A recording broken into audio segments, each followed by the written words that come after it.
মণিশঙ্কর বাবু কেমন লাগছে একজন আইনজীবী হিসেবে, নাগরিক হিসেবে বিনীত গোয়েলকে ওখানে দেখে কেমন লাগছে? প্রতারিত বোধ করছেন নিজস্ব? প্রথম কথা হচ্ছে যে আপনি প্রথমে যেটা শুরু করলেন যে মমতা ব্যানার্জি প্রতারণা করেছে, মানে ইংরেজি জায়গা বলে চিট করে ডাক্তারদের মুখে, সেটা তো শুনলাম না। ডাক্তারবাবু যেগুলো বললেন সেগুলো কয়েকজন গানের আর্টিস্টের নাম করলেন, অঞ্জন দত্ত, নচিকেতা, সুমন চট্টোপাধ্যায়। তো ডাক্তারবাবুকে বলি, যদি গান যদি এতই নিশ্চয়ই আপনার কাছে খোঁজ আছে, তাহলে নচিকেতা সব থেকে বড় মানে বেশি লোক শুনেছে যে গানটি, সেই গানটার নাম হচ্ছে ও ডাক্তার তুমি কত শত পাস করে শিশু বিলেত ঘুরে মানুষের যন্ত্রণা ভোলাতে ও ডাক্তার। সরকারি হাসপাতালের পরিবেশ আসলে তো তোমরাই করছো শেষ, সরকার না থাকলেই জনগণ নার্সিং হোমে যাবে অবশেষ, সেখানে জবাই হবে উপরই কামাই হবে মানুষের সেবার কি দরকার ও ডাক্তার।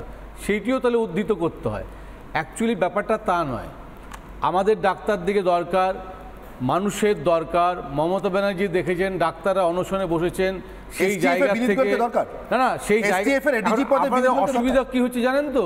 আপনি বলবেন পদত্যাগ চাই, তারপরে বলবেন যে তাকে সরাতে হবে, সরালে কি তার মৃত্যু চাই বলে দিন। আচ্ছা আচ্ছা আচ্ছা বলে দিন, যতক্ষণ না মৃত্যু হবে কোথাও একটা যাবে। মণিশঙ্কর বাবু আপনি শুনেছেন কি বল, ক্লাস 4 এ যে ছাত্রটা ফেল করেছে তাকে ক্লাস 5 এ মনিটর করা হয়েছে, সেটা তো আপনার দেখার বিষয় না ব্যাপারটা। সে তার জন্য তো সিস্টেম আছে, তার জন্য তো সিস্টেম আছে। আচ্ছা পড়াশোনা তো এরাও করেছে, তাই হয় 17 আপনি শুনেছেন? যদি তাই হয়, পরে ফেল করা ছাত্র ক্লাস 5 এ মনিটর শুনেছেন? না, যদি তাই হয় তাহলে তো শুনেছেন? আমি বলছি যদি হয় তাহলে নিশ্চয়ই আবার সেটা নিয়ে মামলা হবে। এরকম দেখেছি। কে মামলা করবে বলুন তো? কোথায় কোথায় মামলা করবে? আপনি বলছেন চিটিং করেছেন, এত বড় উকিলকে দিল ইন্দিরা জয় সিংকে, সেখানে মমতা ব্যানার্জি চিটিং করেছে এই কথাটা বলতে পারলো না। আপনি বলতে পারছেন একজন অ্যাঙ্কার হয়ে, আর ইন্দিরা জয় সিংকে এত বড় একটা চিটিং করেছে মমতা ব্যানার্জি, সেটা আজকে বলতে পারলো না। আমরা তো দেখলাম। শুনুন ব্যাপারটা হচ্ছে কি, ব্যাপারটা হচ্ছে দেখবেন সব থেকে মারাত্মক জিনিস হচ্ছে যতগুলো হিয়ারিং হচ্ছে একটা করে ইনসিডেন্ট হচ্ছে, সেই ইনসিডেন্টগুলো প্রমাণ করছে যে এখানে পলিটিক্স করতে যাচ্ছে। আজকেও সেরকম একটা ইনসিডেন্ট ঘটেছে এবং জয় সাহেব বলেছে যে আমি কোনো মতেই বলবো না যে মমতা ব্যানার্জিকে বা ওখানকার চিফ মিনিস্টারকে রিজাইন করতে, সেটা এক্সপেক্ট করবেন না আমার কাছে। ফলে টান নিচ্ছিল পলিটিক্সের দিকে। ডাক্তাররা খুব ভালো মানুষ, তারা একদম গো ব্যাক করে একদম অপলিটিক্যাল একটা অর্গানাইজেশন করে সেটাকে মানুষের মধ্যে একটা অ্যাকসেপ্টেবিলিটি নিয়ে এসছে, যার জন্য এটা এখনো আছে। নাহলে বিজেপি বলুন, সিপিএম বলুন, আপনারা বলুন, এই রাজনীতির দিকে নিয়ে যাওয়ার জন্য এটা অনেকটা মমতা ব্যানার্জি বুঝতে পেরেছেন বলেই মাথা নত করে ডাক্তারদের কথা শুনে একটা মিনিট তৈরি করে সেটা তৈরি করে। মণিশঙ্কর বাবু আপনি তো একটা দুর্গাপুজো করেন, আমি আপনাকে দুর্গাপুজো দিয়ে উদাহরণ দিচ্ছি, অন্য কিছু দিয়ে বলছি না। আপনি আপনার পাড়ার দুর্গাপুজোর সঙ্গে ভীষণভাবে যুক্ত, ওতপ্রোতভাবে। আপনি আপনার পাড়ার দুর্গাপুজোটা 1 বছর করতে ফেল করলেন, আপনার মনে হয় সুব্রতদা বেঁচে থাকলে একডালিয়ার পুজোর সেক্রেটারি করে দিতেন আপনাকে পরের বছর? করতেন না? না, এই খবরটা থাকলে তার সঙ্গে তো এই ঘটনাটা কোনো রেলিভেন্সি আসছে না। আমার তো আরো বেশি রেলিভেন্ট মনে হয়। আপনার রেলিভেন্স আরো বেশি রেলিভেন্ট মনে আপনারা যে লোকটা একটা ক্রাইম সিন পাহারা দিতে পারে না, আপনারা যতই চান না ধর্ষণ এবং খুন নিয়ে আলোচনা হয়, সেই ধর্ষণ এবং খুনের তদন্ত করাতে পারে না, সেই লোকটা সন্ত্রাসবাদী। আমি বলছি দীপাঞ্জন বাবুর সাথে আবার যোগাযোগ করছি, আসছি। দীপাঞ্জন বাবু আপনার কি মনে হয় বলুন? আপনি বলছিলেন, কন্টিনিউ করতে পারলেন না, ফ্রিজ হয়ে গেল, প্লিজ। থেকে কন্টিনিউ করি। সেই কে জয়রামন যখন অত বড় একটা দুর্নীতির তদন্তে উনি অ্যারেস্ট করেন ডিএম কে এবং একজন শাসক দলের এমএলএ কে, ওনাকে ক্লোজ করে দেওয়া হয়। 6 মাস রাইটার্স বিল্ডিং এর একটা গুপচি ঘরে বসিয়ে রাখা হয়, কোনো কাজ নেই, শুধু অ্যাটেন্ডেন্স দিয়ে বাড়ি ফিরতেন 6 মাস। কারণ কি? উনি দুর্নীতির বিরুদ্ধে ব্যবস্থা নিয়েছিলেন। তারপর ওনা এখন কোথায় কে Jayaraman? Forensic laboratory chief administrator, একজন আইপিএস ডিআইজি আইজি র্যাঙ্কের। আর এই দুর্বিনীত গোয়েল, তাকে প্রাইজ পোস্টিং দেওয়া হচ্ছে এসটিএফ এর এডিজি, যেটাকে আমরা বলি পুলিশের, রাজ্য পুলিশের সব থেকে গুরুত্বপূর্ণ পদ, ডিজির পরেই।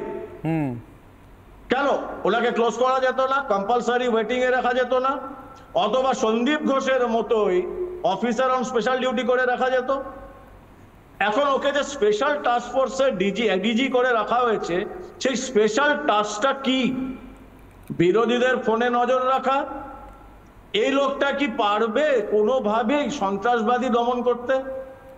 যে লোকটা নিজে প্রকাশ্যে টিভি ক্যামেরার সামনে বলছে আমার ইন্টেলিজেন্সে আমি ফেলিওর, উনি কি খবর রাখতেন যে একজন সিনিয়র আইপিএস অফিসার ওই এলাকার দায়িত্বে যখন ভাঙচুর হচ্ছে আরজিকর হসপিটালে, সেই আরজিকর হসপিটালে একটা কোনো রেস্ট রুমে ঘুমাচ্ছিলেন, মানে রাত্রেবেলা মধ্যরাতে টায়ার্ড হয়ে গেছিলেন বেচারা, এই ইন্টেলিজেন্স কি ওনার কাছে ছিল না? প্রশ্ন হচ্ছে এত বড় একটা প্রাইস পোস্টিং দিতে হচ্ছে, মমতা ব্যানার্জির কোথায় দায়বদ্ধতা? যে কান টানলে কি মাথা এসে যাবে, সেজন্য কানটাকে আমাকে বাঁচাতেই হবে? যে এটা তো ও যা চেয়েছে ওকে তাই দেওয়া হচ্ছে। কে জয়রামন সেরকম ভাগ্য করে আসেননি, দুর্নীতির বিরুদ্ধে লড়াই করেছিলেন, আজকে ফরেন্সিক ল্যাবরেটরিতে একটা কোনায় বসে আছেন চিফ অ্যাডমিনিস্ট্রেটর, একজন আইজি। আর যে লোকটা বাংলার ইতিহাসে সব থেকে ঘৃণিত পুলিশ অফিসার, তাকে আপনি এডিজি এসটিএফ বানাচ্ছেন, তিনি সন্ত্রাসবাদের মোকাবিলা করতে পারবেন? আরে 40টা গুন্ডার মোকাবিলা করতে পারেন না। তারপর মাই কমান্ড করতে থাকেন, ওনার কমান্ডে ওনার একজন ওসি সে গ্রেপ্তার হয়ে বসে আছে। এটা আর কিছুই নয়, এটা এখন তুষ্টিকরণ চলছে। যেভাবে হোক প্রোটেক্ট করতে হবে বিনীত গোয়েলকে, কারণ বিনীত গোয়েল অনেক কিছু জানে। এটা এখন মমতা ব্যানার্জি স্বীকার করুক, আর না করলে কোর্টে একদিন না একদিন গিয়ে ওই শপথ নিয়ে স্বীকার করতে হবে, নাহলে বিনীত গোয়েলকে স্বীকার করতে হবে। বিনীত গোয়েল বেশি দূরে নেই, এডিজি এসটিএফ কেও ডাকবার ইতিহাস রয়েছে, আইপিএস অফিসারদের জেলে যাওয়ার ইতিহাস রয়েছে, তৈরি থাকুক। বেশ, মমতা বন্দ্যোপাধ্যায় 2021-এর বিধানসভা ভোটে করা একটি মন্তব্য প্রতিশ্রুতি নিয়ে, তারই করা মন্তব্য আমি 2-1 দিন আগে শুনিয়েছিলাম। আমার মনে হয় আরেকবার শোনাই, তারপর শিল্পবাবু আপনার কাছে আসছি। প্রতিশ্রুতিকে কি চোখে দেখেন মমতা বন্দ্যোপাধ্যায়? মানে দেখতেন অ্যাটলিস্ট 2021 সালে, এখন কি চোখে দেখেন জানি না, কেন আজও গুচ্ছ প্রতিশ্রুতির ফাইল করে পাঠিয়েছিলেন সুপ্রিম কোর্টে কপিল সিব্বলকে সওয়াল করতে। মমতা বন্দ্যোপাধ্যায়ের প্রতিশ্রুতি